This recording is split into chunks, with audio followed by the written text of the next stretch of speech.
नवम स्कंद द्वाविंशोदय श्री शुकोवाच मित्राय उदिवोदास सुत चेवन तार तहु जात सुदाम चेवनर पुत्र सहदेव जे तार सुत सोमक सहदेव सुत ताविर्जु हेले सते पुत्र तांक मध्य जंतु श्रेष्ठ पृषत अटई कनिष्ठ द्रुपद पृषत नंदन सर्वसंपद गुणधाम दृष्टद्युम्नादि तार सुत द्रौपदी कन्या हेला जात ସେ ଦୃଷ୍ଟଦ୍ୟୁମ୍ନର ଯେ ରେତୁ ଜନ୍ମ ଲଭିଲେ ଦୁଷ୍ଟ କେତୁ ଏ ଉର୍ମାସୁ ବଂଶେ ଏତେ ଜାତ ପାଞ୍ଚାଳ ନାମେ ହେଲେ ଖ୍ୟାତ ଅଜମିଡ଼ର ତହୁଁ ଜାତ ଯେ ରୁକ୍ଷ ନାମେ ଥିଲା ସୁତ ତାର ନନ୍ଦନ ସମ୍ବରଣ କୁରୁ ତାର ବିର୍ଜୁ ଜନ୍ମ ସୂର୍ଯ୍ୟକନ୍ୟା ତପତି ଗର୍ଭେ ସେ କ୍ଷେତ୍ରପତି ଜନ୍ମ ଲଭେ ରାଜା ହୋଇଲେ କୁରୁ ଦେଶେ କଥା ଶୁଣିଛ ଭବିଷ୍ୟ କୁରୁର ଚାରି ସୁତ ହୋଇ ପରୀକ୍ଷ ସୌଧନୁ ଯେ ଦୁଇ ଏ ଜନୁ ନିଷଦଙ୍କ ସହିତେ ରୂପେ ହେଲେ ଚାରି ସୁତେ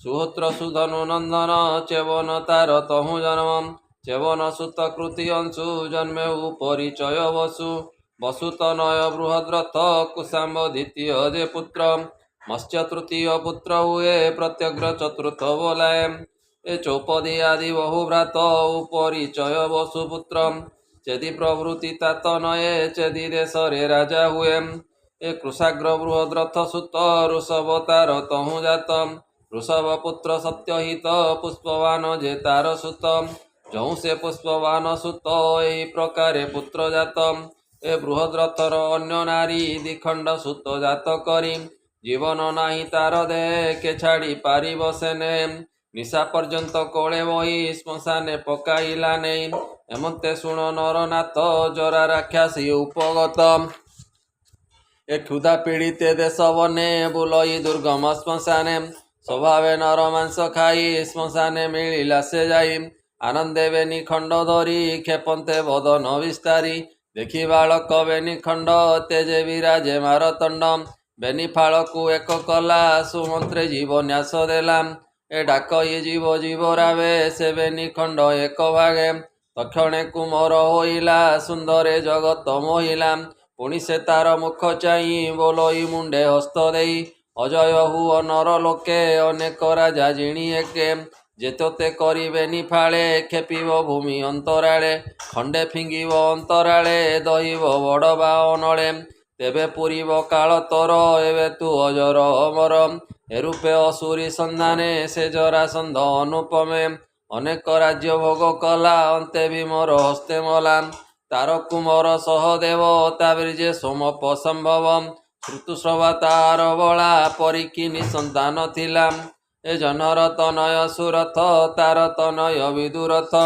ତାର କୁମର ସାର୍ବଭୌମ ତା ପୁତ୍ର ହେଲା ଜୟସନ ରାଧିକା ଜୟସେନ ସୁତ ତହୁଁ ଅୟୁତାୟୁ ସମ୍ଭୂତ ଅୟୁତାୟୁର ଅଂଶୁ ଜନ୍ମ ନାମ ତାର କ୍ରୋଧନ ତାର କୁମର ଦେବତିଥି ରକ୍ଷ ଯେତେ ଯେ ଉକ୍ତପତି ଏ ଦିଲୀପ ତାର ଉପତ୍ୟ ତହୁଁ ପ୍ରଦୀପ ହେଲା ଜାତ ପ୍ରଦୀପ ସୁତ ଗୃହେ ତିନି ହୋଇଲେ ନିଜ ରୂପ ବେନି ଦେବାପି ଶାନ୍ତନୁବାନିକ ସ୍ୱଭାବେ ସୁଜ୍ଞାନୀ ବିବେକ ଦେବାପି ଜାତି ସ୍ମର କରି ରାଜ୍ୟ ନଇଲା ଅଧିକାରୀ ସଂଯତେ ଯୋଗ ଅଭ୍ୟାସଣେ ନିଶ୍ଚଳେ ରହିଲା ସେ ବନେ ପିତୃରାଜ୍ୟକୁ ତ୍ୟାଗ କଲା ଅରଣ୍ୟ ନିଶ୍ଚଳେ ରହିଲା ସେ ପୁଣି କଳି ଯୁଗ ଶେଷେ ରାଜା ହୋଇବ ସୋମବଂଶେ ଶାନ୍ତନୁ ରାଜ୍ୟ ହୋଇ ରାଜା ଧର୍ମେ ପାଳନ୍ତି ଜନେ ପ୍ରଜା ପୂର୍ବଜନ୍ମରେ ତାର ନାମ ମହାଭିକ୍ଷା ବୋଲି ପ୍ରଧାନ ତାର ମହିମା ଶୁଣ ରାଏ ଯେ ସେ ଯାକୁ ହସ୍ତେ ଘେନି ଛୁଏଁ ସେ ଯେବେ ହୋଇଥିବ ଜୀର୍ଣ୍ଣ ତକ୍ଷଣେ ହୁଏ ଯୁବା ପୁଣ ଶାନ୍ତି ଲଭଇ ଅତି ସୁଖେ ସେ ନ ପଡ଼ଇ ବ୍ୟାଧି ମୁଖେ ଏମନ୍ତେ ତାର ରାଜ୍ୟ କାଳେ ମେଘ ନଦୀ ସେ ଅନ୍ତରାଳେ ଏମନ୍ତେ ଦ୍ୱାଦଶ ବରଷ ବୃଷ୍ଟି ବିହୀନ ତାର ଦେଶ ବୃଷ୍ଟି ନ କଲେ ବଳା ହକ କ୍ଷୁଧାରେ ଦୁଃଖୀ ସର୍ବଲୋକ ଶାନ୍ତନୁ ବ୍ରାହ୍ମଣକୁ ଚାହିଁ ବୋଲଇ ଶିରେ କର ଦେଇ ଦେଖ ଦୁଃଖିତ ନର ଲୋକ ଜଳ ନ ପୁଞ୍ଚେ ବଳା ହକ ଏ କିବା କଳ୍ମଷ ମୋର ଅଛି ଇନ୍ଦ୍ର ନବର ସେତା ଲକ୍ଷୀ ଏମନ୍ତ ଶୁଣି ତାର ବାଣୀ ବିପ୍ର ନିଗମେ ପରିମାଣୀ ଏ ବୋଲ ଏ ପରିବେତା ଦୋଷେ ଇନ୍ଦ୍ର ନବର ସେ ତ ଦେଶେ ଏ জ্যেষ্ঠକୁ ବିବାହ ନ କରେ କନିଷ୍ଠେ ଯେବେ କନ୍ୟା ବରେ ସେ ପରିବେତା ଦୋଷେ ଦୋଷ ତା ଦେଶେ ଇନ୍ଦ୍ର ନବରସେ জ্যେଷ୍ঠ ଭ୍ରାତାର ରାଜ୍ୟ ଭାଗ ତୁମ୍ଭେ କରୁଛ ନିଜେ ଭୋଗ। ଏମନ୍ତେ ବିପ୍ର ମୁଖୁ ଶୁଣି ଭୟେ ବୋଲଇ ରୂପମଣି ରାଜ୍ୟ ମୁଁ ଜ୍ୟେଷ୍ଠ ଭ୍ରାତେ ଦେଇ ତପସା ଦିବି ବନେ ଯାଇ। ସୁଖେ ଜିଅନ୍ତୁ ଜନ ପ୍ରଜା ଦେବାପି ରାଜ୍ୟ ହେଉ ରାଜା। ସଙ୍ଗେ ଘେନାଇ ବିପ୍ରଗଣ ଦେବାପି ରାଜ୍ୟ ସମର୍ପଣ।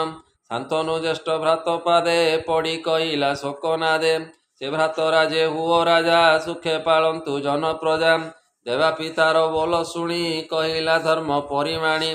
ଏ ଦେଶୁ ବାହାର ହୋଇ ମୁଇଁ ରାଜ୍ୟ ମୋ ପ୍ରୟୋଜନ ନାହିଁ। ଏ ମଧ୍ୟ ରାଜମନ୍ତ୍ରୀଗଣ କଲେ କପଟ ଆଚରଣ। ବିଶ୍ୱାସୀ ବ୍ରାହ୍ମଣ ରାଇଲେ ତାଙ୍କୁ କୁମନ୍ତ୍ରଣା ଦେଲେ। ବଇଲେ ଶୁଣ ବିପ୍ରଗଣ ଦେବାପି କାର୍ଯ୍ୟ କର ବିଘ୍ନ। ଶୁଣି ସେ ବିପ୍ର ବେଗେ ଗଲେ ଦେବାପି ନିକଟେ ମିଳିଲେ। ପାଷାଣ୍ଡ ମତ ପୃଷ୍ଠପୋଷ କରି ସେ ଦେଲେ ଉପଦେଶ। ତେଣୁ ତା ବୁଦ୍ଧି ହେଲା ନଷ୍ଟ ବେଦ ମାର୍ଗରୁ ହେଲା ଭ୍ରଷ୍ଟ। ବେଦକୁ ଯେଣୁ ନିନ୍ଦା କଲା ତେଣୁ ସେ ପତିତ ହୋଇଲା। ରାଜେ ନହିଲା ଅଧିକାରୀ ପୁଣି ଶାନ୍ତନୁ ରାଜ୍ୟ କରି। ତାହାର ଦୋଷ ନ ରହିଲା ଦେବାପି ବେଦ ନିନ୍ଦା କଲା। ତକ୍ଷଣେ ନିଗମ ବଚନେ ଜିମୁତ ମିଳିଲେ ଗଗନେ। ଗଭୀର ଘୋର ନାଦ କରି ତକ୍ଷଣେ ବରସିଲେ ବାରି। ଦେବାପି ମନେ ଜ୍ଞାନ ଭରି କଳାପ ଗ୍ରାମେ ବାସ କରି। ବିଶ୍ୱ ସଂସାରେ କାଳ ବଳେ ସୋମବଂଶେ ବିନାଶ ବେଳେ। କଳିର ଥିବ ଅବଶେଷ ସେ ପୁଣି ମାର୍ଗେ ସୋମବଂଶ। ରାଜା ହୋଇବ ଦିନା କେତେ ପ୍ରଜା ପାଳିବ ଧର୍ମ ଚିତେ। ମର୍ତ୍ତେ ସ୍ଥାପିବ ସୋମବଂଶ ଯେ ଅବା ଥିବ ଅବଶେଷ। ଏ ବାନିକ ବୀର୍ଯ୍ୟ ସୋମଦତ୍ତ ଭୁରି ଭୁରି ଶ୍ରବାତା ସୁତ। ଶଲ୍ୟକୁ ଘେନି ପୁତ୍ର ତିନି ସୋମଦତ୍ତର ବୀର୍ଯ୍ୟ ଜନ୍ମୀ। ଗଙ୍ଗାର ସୁତ ଭୀଷ୍ମ ନାମ ସେ ସାଧୁ ସର୍ବଗୁଣ ଧାମ। ସେ ସର୍ବବୀର ଶିରୋମଣି ପରଶୁରାମକୁ ଯୁଧେ ଜିଣି। ଶାନ୍ତନୁ ଦାସୀ କନ୍ୟା ଗର୍ଭେ ଚିତ୍ରଙ୍ଗଦା ଯେ ଜାତ ପୂର୍ବେ। ଏ ବିଚିତ୍ର ବୀର୍ଯ୍ୟ ଅବରଜ ଏବେ ଅଶୁଣ କୁରୁ ରାଜ। ଗନ୍ଧର୍ବ ସଙ୍ଗେ କଲା ଯୁଦ୍ଧ ହତ ହୋଇଲା ଚିତ୍ରାଙ୍ଗଦ। ପରାଶରଙ୍କ ଔରସରେ ସେ ଦାସ କନ୍ୟା ଗର୍ଭ ଧରେ। ବ୍ୟାସମୁନିକୁ ଜନ୍ମ କରି ସମ୍ଭ୍ରମେ ତାକୁ କୋଳେ ଧରି। ସେ ବିଷ୍ଣୁ ଅଂଶୀ ମହାମୁନି ପ୍ରତ୍ୟେକେ ବିଷ୍ଣୁ ତେଜ ଘେନି। ହରିର ଅଂଶ ଉତ୍ତପର୍ଣ୍ଣ ନାମ ତା କୃଷ୍ଣ ଦ୍ୱୈପାୟନ। ଏ ପଇଳ ଆଦି ଋଷି ଗଣେ ବିଦ୍ୟା ଅଭ୍ୟାସୀ ଜଣେ ଜଣେ। ଏ ହୋଇଲେ ସର୍ବେ ସର୍ବବେତା ସକଳ ଗୁଣେ ବଳବନ୍ତା। ସେ ମୋତେ ରେତୁ ଜାତ କଲେ ପରମ ବ୍ରହ୍ମ ନିଶା ଦେଲେ। ଏମନ୍ତେ କାଶୀ ରାଜା ଘରେ ଭୀଷ୍ମ ଯେ କନ୍ୟା ସ୍ୱୟଂବରେ। ଦୁର୍ଗମ ସର ବିନ୍ଧି ବଳେ ଅନେକ ନୃପତିଙ୍କ ବେଳେ। ରାଜାମାନଙ୍କୁ ଯୁଧେ ଜିଣି ଲଭିଲା ନୃପତି ଦୁଲଣୀ। ଅମ୍ବିକା ଓ ଅମ୍ବାଳିକା କନ୍ୟା ମଧ୍ୟ ବେନି ଲେଖା। ଅମ୍ବିକା ଅମ୍ବାଳିକା ଦୁଇ ବିଚିତ୍ର ବୀର୍ଯ୍ୟ ବିବାହ ହୋଇ। ଦୁଇ ଭାର୍ଯ୍ୟାରେ ହୋଇ ରତ ବିଚିତ୍ର ବୀର୍ଯ୍ୟ କାମେ ମତ। ଯକ୍ଷ୍ମାର ଘରେ ହୋଇ ଗ୍ରସ୍ତ ଅଳ୍ପ କାଳରେ ହେଲା ହତ। ସନ୍ତାନହୀନ କୁଳ ଦେଖି ସମସ୍ତେ ହୋଇଲେ କ ଦୁଃଖୀ। ମାତାଙ୍କ ଆଦେଶକୁ ମାନି ତାର ସୋଦର ବ୍ୟାସ ମୁନି। ବିଚିତ୍ର ବୀର୍ଯ୍ୟର କ୍ଷେତ୍ରରେ ପୁଣି ସେ ଗର୍ଭାଧାନ କରେ। ଏ ବ୍ୟାସଙ୍କ ବୀର୍ଯ୍ୟ ତାଙ୍କ ଗର୍ଭେ ପୁତ୍ରେ ଉପୁଜିଲେ ସୌଭାଗ୍ୟ।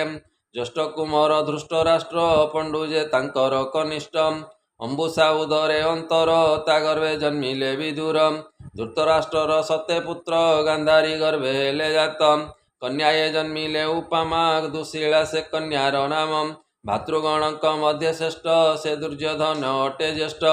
ପଣ୍ଡୁ ଯେ ଋଷି ଶାପଗ୍ରସ୍ତ ମୈଥୁନ କାର୍ଯ୍ୟରୁ ବଞ୍ଚିତ। ତା ପତ୍ନୀ କୁନ୍ତୀ ଗର୍ଭେ ଜାତ ଯୁଧିଷ୍ଠିରାଦି ତିନି ସୁତ। ଧର୍ମ ପବନ ଇନ୍ଦ୍ର ବୀର୍ଯ୍ୟେ ତିନି ବାଳକ ମହାତେଜେ। ଜନ୍ମିଲେ ଅତି ଗୁଣବନ୍ତ ତାଙ୍କ ସଖା ଯେ ଅନନ୍ତ। ମାଦ୍ରୀର ଗର୍ଭେ ପୁତ୍ର ଦୁଇ ନକୁଳ ସହଦେବ ହୋଇ। ଅଶ୍ମିନୀ କୁମାରଙ୍କ ବୀର୍ଯ୍ୟେ ଜନ୍ମ ହୋଇଲେ ମହାତେଜେ। ଏ ଯେ ହୋଇଲେ ପଞ୍ଚଭ୍ରାତ ଏହାଙ୍କ ପାଞ୍ଚ ହେଲା ସୁତ।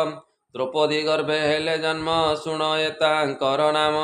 ଯୁଧିଷ୍ଠି ପୁତ୍ର ପ୍ରତିବିନ୍ଧ୍ୟ ତାକୁ ନ ଲାଗେ ବ୍ୟାଧି ବନ୍ଧ। ଭୀମର ପୁତ୍ର ଶ୍ରୁତସେନ ସୁତ କୀର୍ତ୍ତି ଯେ ଅମ୍ବୁରନ। ଏ ନକୁଳ ପୁତ୍ର ସନାନିକ ସୁଜ୍ଞାନୀ ପଣ୍ଡିତ ବିବେକ।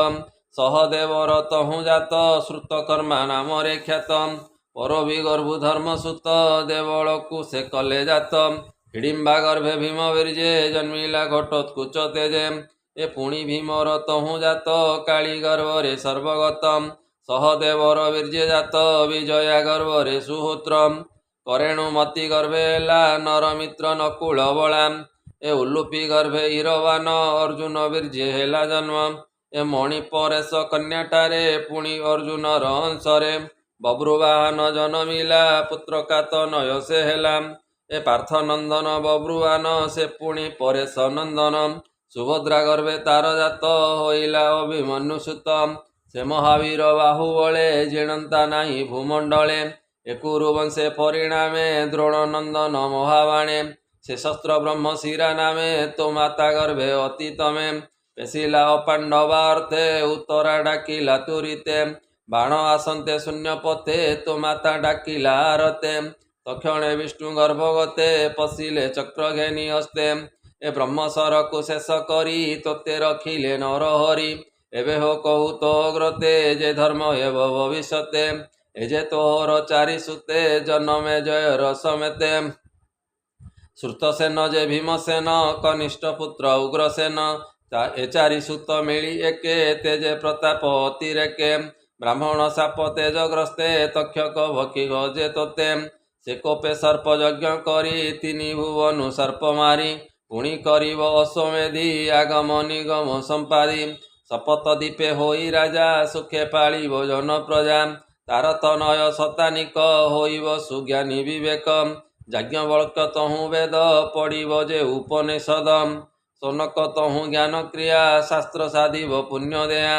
ସହସ୍ରାନିକ ତାନନ୍ଦନ ତହୁଁ ଅଶ୍ୱମେଧର ଜନ୍ମ।